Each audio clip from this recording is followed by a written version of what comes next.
Mais cette saison, on a donc au niveau du championnat, il y a du nouveau puisque au niveau de l'élite, ça s'appelle maintenant élite féminine et non plus pro féminine. Donc nous avons un championnat avec beaucoup plus de clubs. On a 7 clubs cette année. Et avec la création donc, du pôle de l'INSEP qui accueille les joueuses de l'équipe de France. Donc ça va être un championnat un peu plus relevé, donc beaucoup plus intéressant. Et ensuite avec des phases finales qui ont été modifiées, des demi-finales en match aller-retour et des finales en match aller-retour également. Cette année ça restera on va rester sur le top 4, ça c'est sûr. Même si l'effectif certes a bougé, on reste quand même sur une base solide que l'on a depuis des années. C'est des joueuses qui sont là quand même depuis 3-4 ans.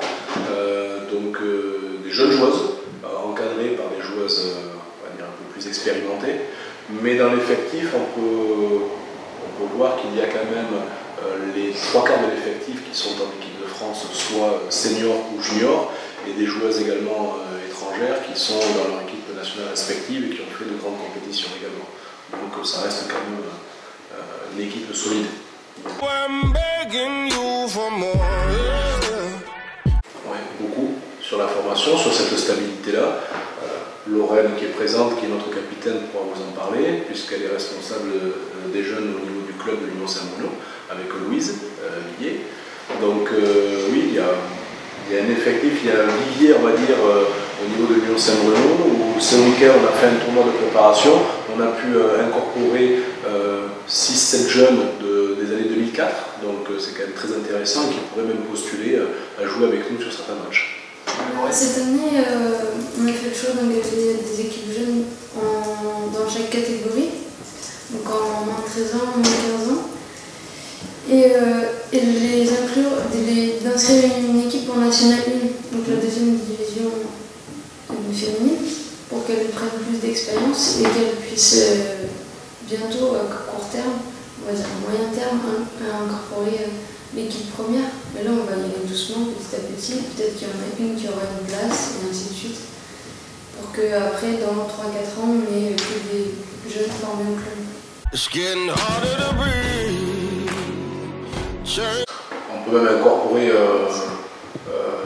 l'équipe de l'INSEP, certes qui ne peut pas gagner le titre, mais puisque ce n'est pas un club au niveau de notre championnat, mais c'est, on va dire, ces 3 équipes-là qui ressortent du lot. Lille toujours favori par rapport à l'effectif qu'ils peuvent avoir, mais je pense qu'on a notre rôle à jouer cette année, malgré tout. On peut peut-être créer une surprise peut-être à la fin du championnat.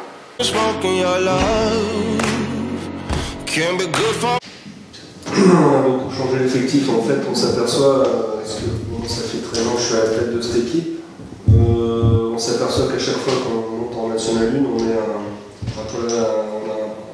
on forme un peu l'attractif. C'est-à-dire qu'à chaque fois qu'on monte en une, même si on n'a pas une politique agressive sur le plan des transferts, parce qu'on n'a pas les moyens qui correspondent à cette ambition-là, on s'aperçoit qu'on attire pas mal de joueurs, et c'est essentiellement les pôles universitaires, l'attractivité de la ville et de la région qui font que, et bien sûr le niveau atteint, c'est en deuxième division masculine, qui fait qu'on attire toujours pas mal de joueurs. Après, par expérience, quand on arrive dans cette division, jusqu'à présent, on ne s'est jamais maintenu. On est toujours redescendu, donc l'objectif, même si sur le papier, encore une fois, on attire de bons joueurs, au niveau du mercato, entre guillemets, l'objectif reste le même à chaque fois qu'on monte, c'est-à-dire d'essayer de se maintenir. Et pour se maintenir cette année, il faudra rentrer dans le top 8, en fait.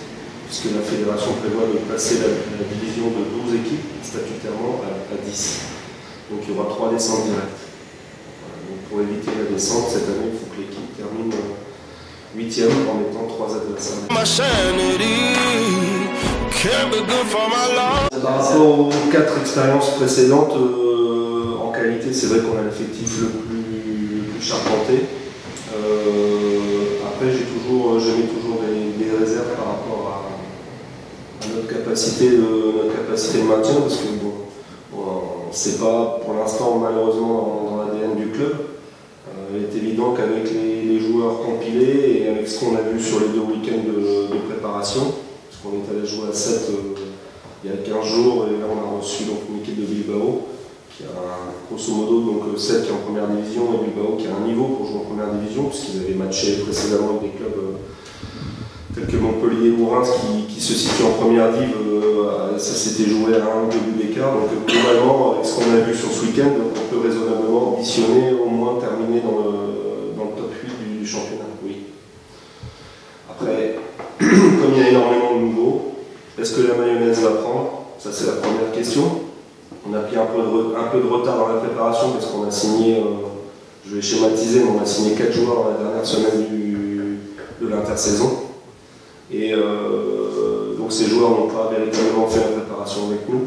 Et le deuxième bémol, c'est aussi la qualité des adversaires. On ne sait pas exactement comment ont évolué nos adversaires. Donc il y a quand même 2 inconnues importantes. Voilà. Notre équipe, l'effectif qui va débuter, l'équipe qui va débuter à Saint-Jean, je la connais. Il n'y aura pas de surprise par rapport à la préparation de ce qui a été prévu à 7, un peu plus par rapport à Bilbao. Parce qu'à Bilbao, en fait, j'ai profité des 2 matchs et de l'arrivée des 4 joueurs pour essayer de les tester. Mais on va revenir sur nos fondamentaux, c'est-à-dire essentiellement une équipe composée de 80% des gens qui jouaient en N2 avec l'Union Saint-Malo qui débutera le match contre Saint-Jean. Et donc Saint-Jean, c'est toujours comme pour notre équipe féminine. Alors cette année Saint-Jean est en 2e division féminine, mais c'est toujours effectivement le derby Nouvelle-Aquitaine et une opposition de style à tous les niveaux. Saint-Jean-Angélique a la tradition d'avoir un jeu rugueux. C'est un peu la ville contre la campagne. Enfin, c'est un peu une opposition de style à tous les niveaux. Et c'est vrai qu'on a rarement des matchs faciles à Saint-Jean-d'Angély et je ne m'attends pas à un match facile à Saint-Jean-d'Angély.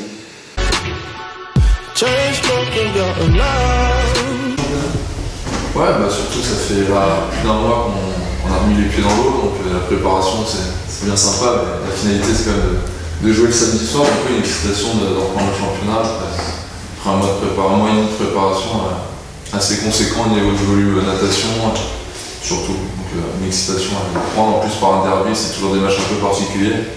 On sait qu'on va être attendu là-bas, mais après il faut être en capacité de la regarder dans les yeux. On a mérité notre place en N1, donc la regarder dans les yeux et aller chercher un résultat à Saint-Jean-d'Angély samedi soir.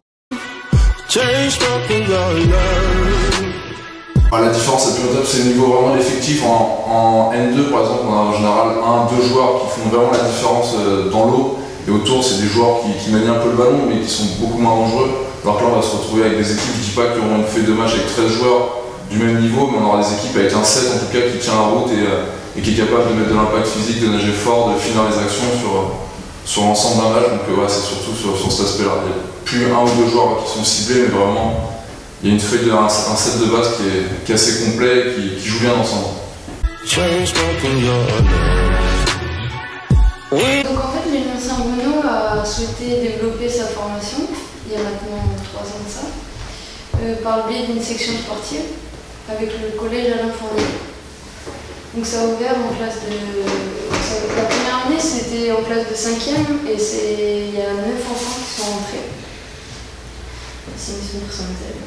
9 enfants qui sont rentrés et c'était encadré, et ça l'est toujours, par 2 éducateurs du club.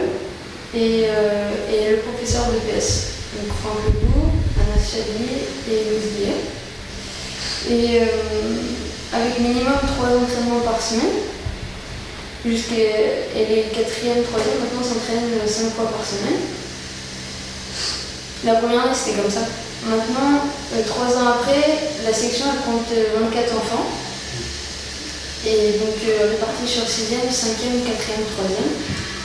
Avec toujours autant d'entraînements, de 3 à 5 entraînements, toujours formés par les 3 personnes.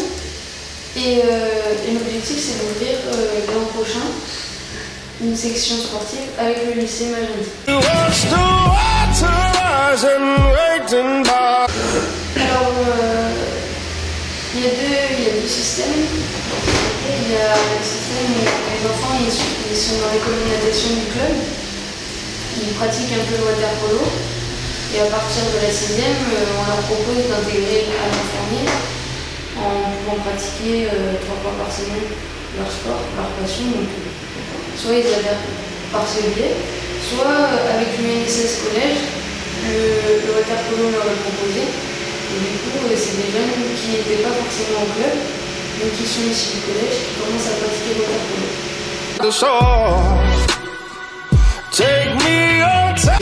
C'est aussi un sport où les résultats vont vite. C'est-à-dire que je vais parler du côté féminin, mais on peut rapidement accéder à la première division, et puis on peut rapidement accéder aux équipes nationales juniors, des matchs internationaux, etc. Ce qu'on dit aussi aux parents, c'est que le water polo, pour l'instant, je souhaite que ça durera longtemps, de ce point de vue-là, est encore un sport sain, avec des valeurs saines, parce qu'en fait, on s'aperçoit que dans d'autres sports, on dépasse le cadre du sport pour très vite arriver dans le business, entre guillemets, et c'est pas très sain pour les jeunes. Après, c'est vrai que chez les gamins en eux-mêmes, on a le fantasme, ils ont le fantasme du sport fric. Mais très vite, comme le dit Lorraine, les priorités sont fixées, à savoir qu'il n'est pas question de lâcher la proie pour l'ombre, à savoir de laisser de côté ses études. La structuration du sportif, du citoyen, elle passe aussi par des valeurs saines et pas dès le plus jeune âge du merchandising ou ce qu'on peut voir au niveau des dérives du sport professionnel. Après, pour le recrutement, il faut quand même savoir qu'on a tendance à ne pas se mettre en valeur, nous à Saint-Bruno, mais on forme le club qui attire, l'un des clubs qui attire le plus d'enfants en France. Alors peut-être pas en qualité, encore, mais en tous les cas en quantité, il y a énormément d'enfants qui viennent à la piscine du Laïc pour pratiquer le water polo, la natation, l'école de l'eau et le water polo aussi. Il n'y a pas beaucoup de clubs en France qui peuvent se prévaloir d'avoir à peu près 300-350 poloistes. C'est le cas ici à Bordeaux, à Saint-Bruno.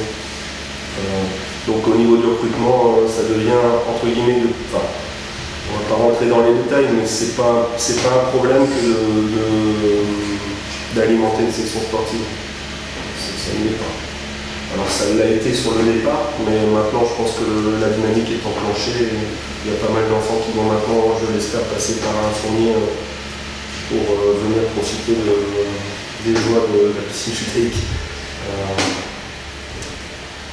Et ça aussi, il faut le dire, Saint-Bruno, là encore, nous-mêmes, parfois on s'excuse de faire partie de Saint-Bruno, de défendre les couleurs de Saint-Bruno par rapport à nos résultats qui ne sont pas toujours... je parle pour les garçons parce que les filles, elles sortent d'une session où elles ont été plusieurs fois vice-championnes de France, mais on a quand même un club qui est très dynamique. On est présent donc en première et deuxième, l'année prochaine en première et deuxième division féminine, présent en deuxième et troisième division masculine, et présent le club aussi dans toutes les catégories féminines, U17, U15, U13, et après c'est la mixité. Et pareil chez les garçons, U17, U15, U13, U11, enfin, et donc il y a énormément de poloistes, parce qu'on parle pas, mais aussi une section de loisirs très dynamique, avec énormément de gens qui viennent s'abonner au water polo 1 ou 2 fois par semaine, vendredi et dimanche. On a une section qui est très dynamique, qui brasse du monde en fait.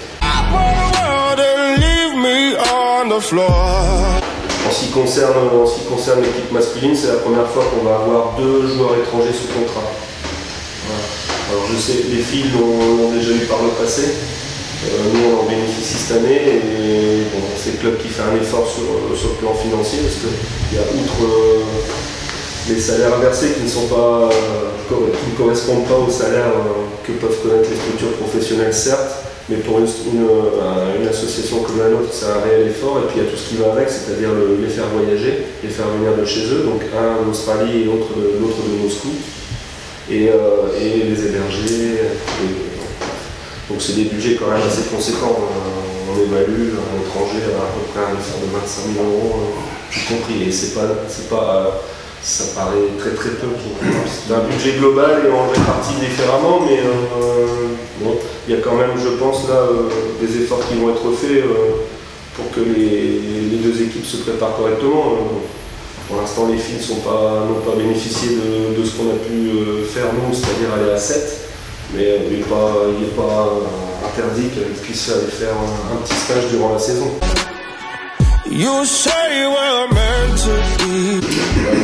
Le waterpolo féminin est beaucoup axé sur des pays, soit ça va être États-Unis, Australie, ou alors les pays européens, Espagne, Italie, Grèce, Russie, pays de l'Est, Hongrie.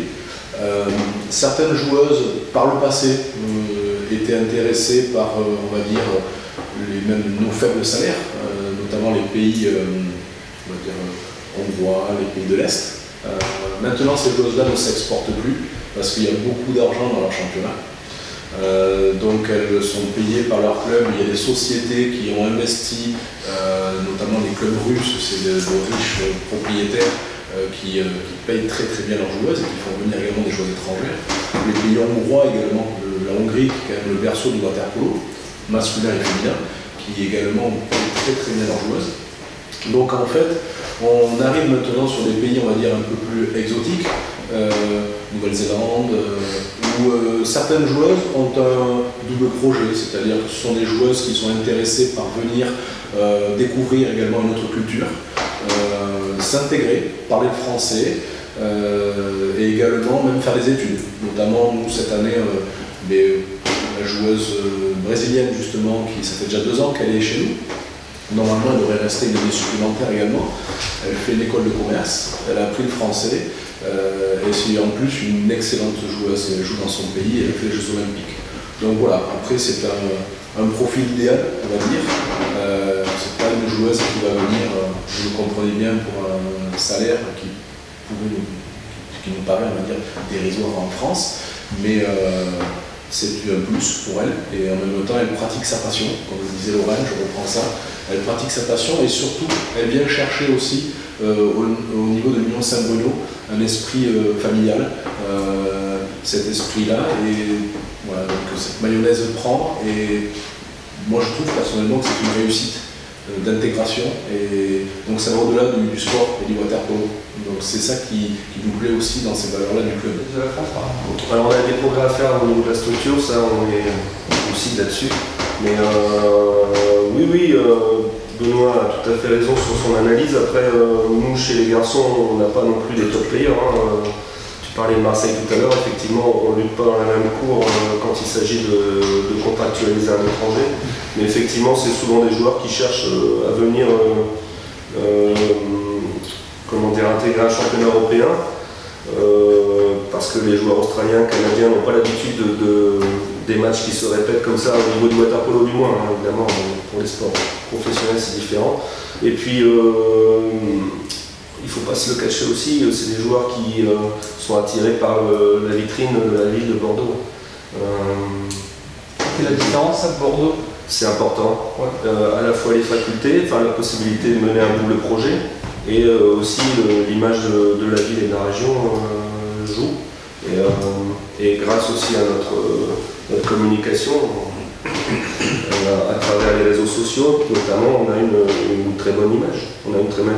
Par exemple, le fil a été établi entre l'Australien et le club via le site internet, le compte Facebook du club, avec des vidéos attractives, avec une image de la ville qui est très bien portée. Enfin bon, bref, on arrive encore, même si effectivement dans certains pays ça devient inabordable, sur le plan financier on arrive quand même à attirer d'assez bons joueurs avec ce mélange-là de clubs familiales, de villes très attractives, studentines. Chez les filles, comme le dit Patrice, on va dire ce bouche à oreille confidentiel par rapport à notre sport est quand même très intéressant parce que l'image que l'on véhicule à travers nos joueurs, que l'on voit justement sur les réseaux sociaux, Facebook, Instagram, Twitter, etc., c'est quand même une image très positive qui ressort de notre club. Et même une structure qui est présente et qui peut nous permettre de se développer. Comme le dit Patrice, on ne se développe pas assez, il faut qu'on se structure encore mieux que ça à l'intérieur du club. Mais on a vraiment, je pense, tout l'outil pour pouvoir réussir. Mais après, il faut le vouloir également, et puis il faut justement avoir un projet qui soit bien ficelé, bien établi, et savoir mettre les bonnes personnes au bon endroit, et le vouloir. Le problème à l'heure actuelle, c'est un frein pour notre développement, à savoir qu'on n'attire pas énormément de partenaires économiques issus du secteur privé, c'est-à-dire qu'on a des partenaires institutionnels classiques qui pour l'instant, ont tendance à, pas à nous couper les financements, mais à avoir des financements de moins en moins importants. Donc, deux choses en fait, on est à la recherche de partenaires économiques issus du secteur privé. Pour ce faire, il va falloir monter quelque chose de solide. Alors, il y a dans les cartons, dans les tuyaux, pour l'instant, il y a la création d'un fonds de dotation. Le projet est un peu à l'arrêt, mais là, il risque très fortement d'être lancé.